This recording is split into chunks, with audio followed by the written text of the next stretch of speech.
What's up, peeps? Cheeky little Fri-yay night Q&A. Thought I'd jump on. I've got a few messages in the old inboxes. Probably going to be the last Q&A before Xmas, before Christmas Day. So if you've got any fat loss questions, fitness, nutrition, health, gym, strength training, blah, blah, blah, let's get it in tonight. Let's get it on. What's going down, everyone? Say what's up as we jump on. Where you at? And if you're not joining us and you're a regular, you're probably out drinking. Doing naughty Xmas stuff, aren't you? Because it's Christmas time, everyone's getting drunk, everyone's getting lit. But there's me here on a Friday working, giving you guys fat loss advice. So as you jump on, hit the like, hit the love, hit the share, all that good stuff, and let's get to it. When peeps start asking questions, we will start riffing, but I will jump into the questions that we... Oh, hang on, that's the wrong thing. I'm trying to get my iPad sorted out here, but it's so I can see the questions as they pop up a bit better. So let me just get this sorted and then we'll get straight into it. Moyan, yo Matt, what's up Moyan? Thanks for tuning in from Canada. Mandy says hi from Cheshire, sober. Cheeky, keeping it real. Cheshire, why are you guys keeping it sober on a Friday night? Why am I keeping it sober? Because I'm working. But you know what? Tomorrow I've got a family get together, and then I'm sure from then onwards the red wines will be flowing for sure. Okay, let's get into it. First question I've got is from YouTube. How would you suggest to eat less? Fortunately, I lose weight well. I eat very healthy and I build muscle well. However, I eat an insane amount of food and I'm trying to lower body fat. I'm very hungry all of the time. So first things first, are you tracking your food, right? If you're tracking your food, you need to know how much you need to maintain where you're currently at. So if you're trying to lose body fat, but you're finding it hard, it's going to be because you're eating more food than you require and you're eating in a calorie surplus. So to lose body fat, you need to be in a calorie deficit. That is paramount.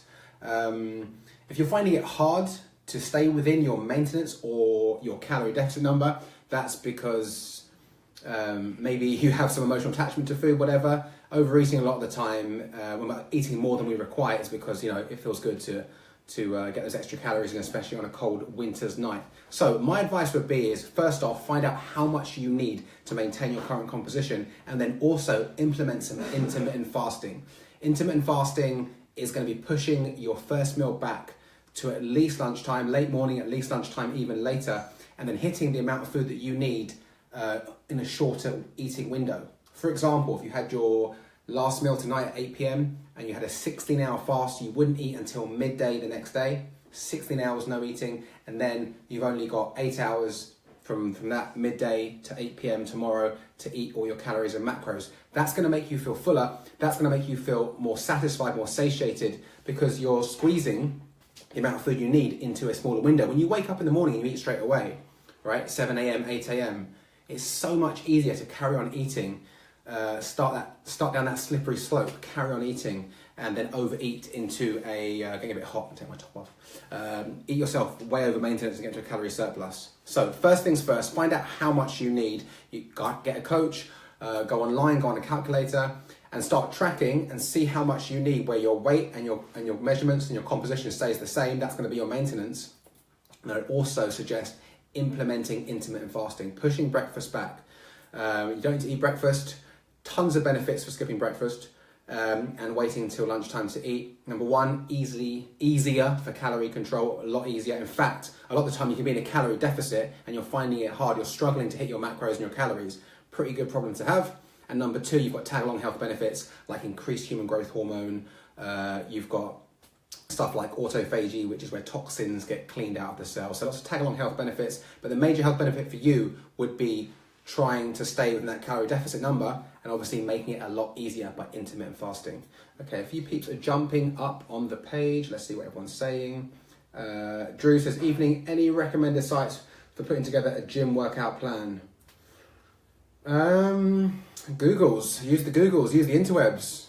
You've got YouTube, obviously, as a plethora of information. My YouTube channel, Macrolean, has got some workouts on there. So just doing a few searches. Google some bodyweight exercises or workouts if you want to do that. Google some kettlebell workouts. Google some dumbbells, resistance-based workouts. I mean, come on, it's the internet. There's everything everywhere. But I'd say YouTube is a great resource for workouts. Tim says, Tim Winchester, UK. Well up, Tim. Tim Norris. Sarah Drew. I need a quick breakfast to eat when I get to work, so something pre-prepped. Any ideas? Yeah, I've got a few ideas, but to be honest, I'm more of an intermittent fasting person. Like I said before in the last question that I got to, the first question that I got to, intermittent fasting makes a calorie deficit so much easier. Most of you guys watching me want to lose body fat, want to lose weight, want to get lean, want to get toned, all that good stuff. You need to do that through a calorie deficit, and making that calorie deficit easier is probably going to be skipping breakfast and eating later in the morning or lunchtime. So personally, Sarah, I would say try intermittent fasting. But for some quick breakfast ideas, oats, eggs, you can even prep them the night before and have them in Tupperware and just either heat them up or eat them cold. But yeah, I haven't eaten breakfast in a long time. I'm not a breakfast person. I always go for the intermittent fasting route, depending on where you're from. So Sarah, I'd say try some fasting, and if not, something quick and easy like oats. Claire says, should you exercise and eat differently? Should you exercise and eat differently being over 40? I have been told that the body acts differently as you get older. Do you have any advice? Okay, let's address that first question. Should you exercise and eat differently being over 40? Absolutely not. Why? Because you're still a human being. Your body does not suddenly change and stop responding to the laws of physics because you've hit the big 4-0. Is your metabolism going to be a bit slower? Maybe, especially if you've stopped moving, you become more sedentary. Would you have less muscle mass than you did when you were 25 or 30? Maybe, because you haven't been putting your body through challenging resistance-based workouts. But really, if you're moving often, you're drinking lots of water and you're tracking your macros and calories, no, there's going to be no issues whatsoever. And even when you do hit certain times in your life where hormones change, they can have an effect on your metabolism, they can have an effect on your body, but they still won't have an effect where calories don't matter, the food portions don't matter. The thing to address in losing body fat is always going to be your energy balance, calories in versus calories out. You need to be also addressing your macronutrients, your protein, fats and carbs from that calorie deficit number, and you need to be doing resistance-based training. I don't care if you're 21, 19, 18, or if you're 45, 65, or even 90.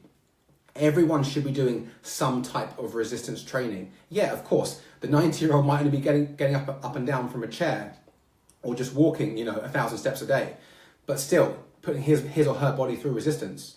The 19-year-old might be doing some plyometrics-based resistance workouts. The 40-year-old might be lifting kettlebells or dumbbells. But the correlating factor is putting your muscles through resistance is going to have a ton of benefits no matter what age you are. So no, the body isn't going to act any differently. I would say address your nutrition like I've told you with the calorie deficit and the macros, and do 3 to 4 full body resistance-based workouts and be consistent. And you are going to get results. Simple as that, Claire. But like anything in life, nothing happens overnight. It's going to be with consistency over time. So get a plan of action, start taking action, and then be consistent with it. Nadush, what would you say a good length of time to lose 2 stone would be in a healthy way, of course? Everyone's different. I'm chewing a bit of gum here, so if my jaw is moving, that's what it is. No narcotics. 2 stone. 2 stone. I don't want to give a time frame. We all want things fast, I know. We all want to say, oh, we can do this in a month, or we can do this in a few weeks, or we can do this in over a certain time. I would say aim for about 1 to 2 pounds a week with a sensible calorie deficit, a good amount of protein. If you're seeing 1 to 2 pounds of weight loss a week, that's a great sensible rate of weight loss. Be consistent with that and see how it goes. I don't want to give you a time frame because nothing's ever going to go smoothly. There'll be weeks where you start, maybe lose a few pounds. Maybe there'll be a week where you only lose half a pound. Maybe there'll be a week where you plateau. Maybe there'll be a week where something gets in the way and life becomes gritty. And you might have to take a week off training, or your diet or nutrition gets messed up a little bit. So my advice would be is don't worry about the big time frame. Anything in life requires baby steps, right? Whether you want to start a company, you want to build a better body, you want to get an education, you baby step your way to the end goal, right? It doesn't happen overnight. It doesn't happen over, yeah, it's good to look, okay, I want to change my body in this certain amount of time, and that's the macro picture. But on a micro level, you need to do these small steps every single day to get there. And when we try and think too far ahead, like I want to make £1 million, I want to lose 2 stone, I want to do this, it seems overwhelming, and a lot of the time inertia and apathy makes us not not even just lazy, it just paralyzes us so we don't do anything. So I'd say baby step your way there. How do you baby step your way there? Calories, macros, strength training, and be consistent and look for 1 pound to 2 pounds of weight loss a week. Obviously take measurements every 2 weeks. Hip and waist measurements are going down. That's indicative of fat loss. And obviously photos once a month, front, side and back, would be a good indicator of what's going on. So I'm not going to give you the big time frame, but I'd say 1 to 2 pounds a week is where you want to be. Sarah says, thank you, no problem. Mike says, yes, I found the right spot with 1,500 calories and not having any breakfast, just lemon, ginger tea, and then coffee later, only small items during the afternoon, and then the right amount of cows in the evening. Okay, cool. So Mike's been hitting his calorie deficit, he's been consistent, he's also been implementing intermittent fasting, and he's been getting a lot of good results since he's been following me for the last few months. So, you know, I'm not here to tell you that there's a magic bullet or a magic potion. I'm not going to blow any smoke up your derriere, but I am going to tell you the real key to fat loss and weight loss, and that's going to be, again, calories, macronutrients, moving often, and obviously drinking lots of water, getting lots of sleep. But these are the basics, guys. So just be consistent with these and you'll get results. Tim Norris, just tagged within, as he won't listen to me. I'm not sure what that means, mate. Claire says, thank you, no worries. Sorry, meant to say I've tagged the wife in. Okay, good stuff, good stuff. Drew says, I love chocolate. Any ideas for low-cal chocolate treats? Recently, I've been making my own homemade chocolate brownies, which are quite easy. It's literally just like sweet potatoes, oats. So you mash up, you like bake the sweet potatoes or you boil them, you mash them up. You can add some oats that have been blitzed as well, and some cacao powder and some honey, or I've been using maple syrup. I don't eat honey. Mix it all up, baking powder, and put it in the oven, and you can create like a whole tray of like sweet potato brownies. They're quite low calorie, they're chocolatey, so that's a good option. I like chocolate. I also like, you know, but again, everything's going to have to be portion controlled. I also like to have just a bowl of oatmeal with some chocolate protein in there. You can get whey protein if you eat whey protein. I use chocolate vegan protein, but that's how I get my chocolate fixes. But yeah, cooking and baking is good because you can control the exact ingredients, what's going in there. When you can control the exact ingredients, you know that what the macros and calories are going to be. Normally when you buy chocolate, you know, in the store or in a coffee shop or whatever, it's going to be high in fat. It's going to be high in animal fat, saturated fat. And I'm not here to argue whether animal fats are good or not, but I'm just talking about right now about the calories. It's going to be higher, anything that's high in fat is going to shoot your calories up. Why? Because fat contains 9 calories per gram. It's much more calorific than carbs and protein. The good thing about these sweet potato brownies is they're really low in fat. So, like I said, it's just, the basis is really like oats, sweet potatoes that have been mashed up. You can add some soya milk or coconut milk and then put raw cacao powder in there and with some syrup or honey, and they taste really good. They're really low in fat. You get that chocolate hit, and they're less calorific, especially than a normal brownie or just a normal chocolate bar. Mike says, I'm a chocoholic. As long as you keep it in as part of your cow's macros, there's no problem. Exactly. As long as you can factor it in. For me, another little chocolate hack would have been Jaffa cakes. Jaffa cakes are pretty low in fat. Per Jaffa cake, it's 1 gram of fat per Jaffa cake. So, you know, 4 or 5 of those, only 5 grams of fat. So that would be my 3 hacks. My sweet potato brownies, my chocolate sweet potato brownies, my chocolate oats, where it's just a bowl of oats with some milk or some water, and then add some chocolate protein, and then Jaffa cakes. I don't really eat those anymore, but they were my old chocolate hack. Okay, we've got some more questions coming in. Claire says, how do you know how much fat, carbs and protein you need each day? I'm tracking my calories, but have no idea what percentage of each I should be eating. Sorry for the simple question. You may have explained this a million times before. Okay, so you're tracking your calories, good. You're on the right track and you're taking care of the big picture. But of that calorie number, your calorie deficit number, you want to have those divided up into proteins, fats and carbs. Protein comes first, that's the most important macronutrient. And a rule of thumb would be 0.8 to 1 gram per pound of body weight. And then whatever numbers left over from that, you can play with fats and carbs. You can use an online calculator. Personally, I don't think they're very accurate. They're not very accurate. Or you can hire a coach or a trainer who knows what they're talking about. I do some online coaching. You can check out my site at www.macrolean.co.uk. But basically, what you want to do is have a certain amount of each macro because you're going to get better results compared to just tracking calories. If you're just tracking calories, it's very easy to fill that number up full of fats and carbs and be low on protein. If you do that, you're going to sacrifice muscle mass, lean tissue, and then possibly end up skinny fat. We don't want that. You want to have a good amount of protein to retain your existing muscle mass, a good amount of fat for optimal hormone function, and a good amount of carbohydrates for energy production and recovery from the gym and being active. So macros trumps calories. Calories comes first, because all the calories you eat are made up of macronutrients, but then you want to have a good split of protein, fats, and carbs. But that would be my advice. Go online or hire someone who's good at what they do, and then play around with those numbers and see how it goes. Nadush says, thank you, I'm obsessed with the number on the scale, but do you think I should just throw it out for the time being, because I begin to work out, especially if I haven't had any muscle begin to get built. It would seem that I'm not losing or even gaining, but I'm from the way are my clothes. Okay. Basically, the scale is only one metric, okay? If the scale weight is staying the same, but your hip and waist measurements especially are decreasing, that you're losing body fat, okay? Decreasing hip and waist measurements, that's indicative of fat loss. So even though it's great that, the scale might go down sometimes or whatever, it's not the only metric, okay? You could lose muscle mass and the scale will go down, that wouldn't be good. So yeah, if it's stressing you out and you're obsessing with it, don't weigh yourself for a while and focus on photos and measurements and how clothes are fitting you. They are going to be just as effective, just as important, but that's also hopefully going to cause less stress to you if you're worrying about the scale. Because remember, your body isn't made up of 100% fat tissue. The scale would be a great metric if we were 100% fat tissue, but we have bone, we have glycogen, we have muscle mass and blood and plasma and all this stuff. So the scale is a metric. I'm not saying you never have to use it, but don't obsess over it, because we can plateau on the scale but still be making progress and losing body fat. So yeah, maybe give it a miss for a while and use other metrics.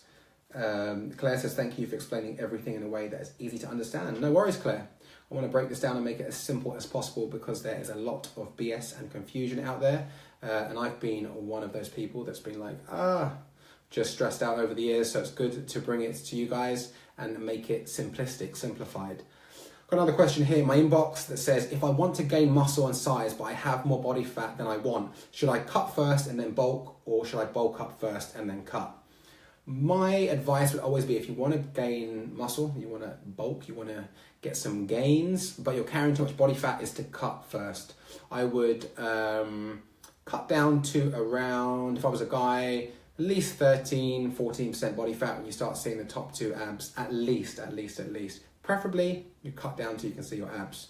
And then you start what I'd call a lean bulk, where obviously you're still tracking your food, you're not going ballistic, but you're increasing your weight by roughly like a quarter to half a pound a week, which is indicative of adding muscle compared to like just trying to smash down whatever you see and you're just storing body fat. Because a lot of people like, yeah, I put on 25 pounds over winter, I got some serious gains, and they might have put on like 10 pounds of muscle, if that, and the rest fat, which isn't good. There's a lot more fat to lose than you need. So you want to be in a lean bulk where you're just having enough calories over your maintenance to stimulate muscle growth, but you're not storing extra fat. How do you do that? How do you measure that? Well, again, the same thing as losing body fat, you want to take your hip and waist measurements, but you want those hip and waist measurements to be roughly staying the same, but you're getting increases on your legs, on your arms, on your chest and your back.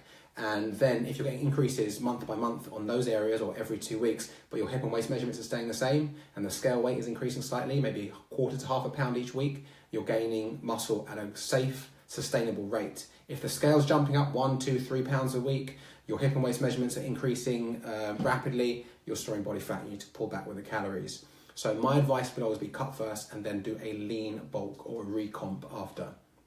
Another question here, what do you think about Herbalife? Any good?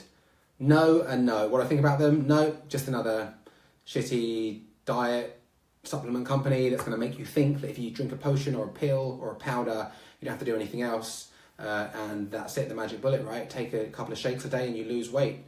No, don't save your money from rubbish supplements and quick fads and spend it on a trainer, a coach, a person who knows what they're doing with nutrition and training and can set you a proper plan or program that can get you the results you want. Don't think by doing some sort of skinny coffee or Herbalife or some diet shake crap that you can take a few of these for a few weeks and you're going to look amazing. It ain't going to happen. Everything in life requires hard work with consistency, and getting a good body is no different. But there's harder ways to do it, and the hardest way to do it is to keep going after the fads, losing your money, getting frustrated, and then finding out months or if not years down the line, actually, I should have done it the proper way, which is calories, macros, resistance training, and then consistency. So that's the actual shortcut. And the fourth question I have here, this was from Facebook, is do you think the ketogenic or the paleo diet is the best for losing weight? Which one would you suggest? Again, neither, none. The ketogenic and the paleo diet are high-fat diet. They're very high in animal products. If you do this kind of diet and you lose weight, only because you've created a calorie deficit by cutting out carbohydrates. Carbohydrates are not the enemy. Carbs do not make you fat. Carbs do not make you gain weight. What makes you gain weight is over-consuming calories in general, being in a calorie surplus with consistency. And when you're consistent with that calorie surplus, guess what? Your body stores fat because there's nowhere else to store the calories. So, keto diet, paleo diet, forget about that. Learn about calories, learn about macros, and find out the right amount that you need for your goals. You might hear like fat doesn't make you fat, or eat fat to burn fat. No, absolutely not. Fat contains 9 calories per gram. It's the most calorific macronutrient. And if you're on the ketogenic diet, which is like something ridiculous, like 80% fat, 5%, 10% protein and 5% carbs. Again, if you do get any short-term results, it would be because you created a calorie deficit. You manipulated your calories, not because fat or eating loads of steak, eggs, bacon and butter is healthy for you and is actually helping you burn fat. And really, are you really never going to eat bread again? Never have pizza, never have pasta, never have cereal, never have a biscuit? Really? Really? No, you're not going to do that, are you? We all like carbs. And as you know, carbs don't make you fat now. You don't have to avoid them. What should you do to lose weight? Just like I've said, calorie deficit, macronutrients, good amount of protein, fats and carbs. And then you'd have to cut out any food. You just have to control the amounts you're consuming each day.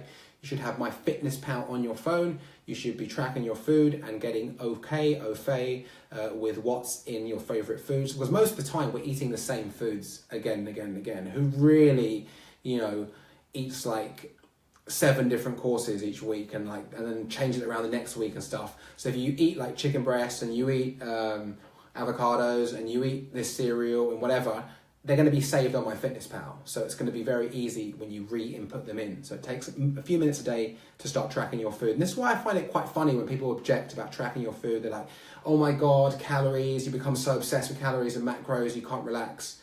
Everyone's on their phone all day on fucking Facebook and Instagram and Twitter, right? Double tapping pictures and liking and sharing, but they can't open an app called MyFitnessPal to track their calories and do a few taps on a few different buttons that's going to help lower their body fat, make them look better, feel better, possibly save their life from getting stuff like higher blood pressure, strokes, diabetes, heart attacks. That's too obsessive, right? Weird mindset. Calories and macros all the way. Okay, guys, if you haven't hit like, you can hit like right now because you've been watching and getting value and just lurking on here. So give us a bit of love. Hit the like, hit the love, hit the share. I'm going to wrap it up here because I've been riffing for about 25 mins. If you have any more questions, you can DM me, you can email me, you can leave it on the page and I'll get to it another time. I think this is going to be the last Facebook Live before Christmas Day. So I hope everyone has a great Christmas Eve, a great weekend, great weekend, a great Christmas Eve and a great Christmas Day and Boxing Day with your fam. And I'll catch you on the flip side. Peace out.